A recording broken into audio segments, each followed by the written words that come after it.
Il faut enseigner l'éducation alimentaire dès l'école primaire.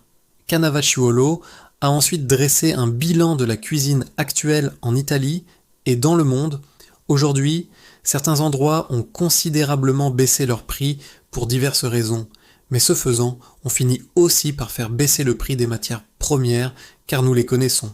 Les matières premières sont chères, on ne peut plus se les procurer dans un restaurant classique car le poulet et le lapin coûtent maintenant plus cher qu'il y a 20 ans. Il faut commencer à parler d'alimentation dès l'école primaire.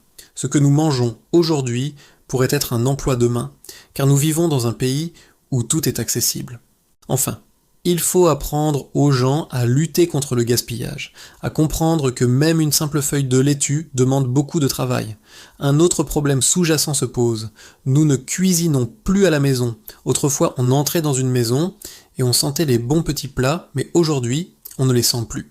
Résultat, des enfants sont habitués à manger dans des assiettes en plastique avec des hot dogs et des chips peu appétissants.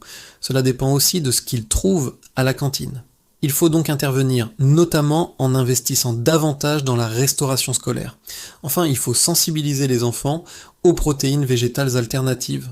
Pourquoi ne pas leur apprendre à manger des pâtes et des légumineuses riches en protéines ?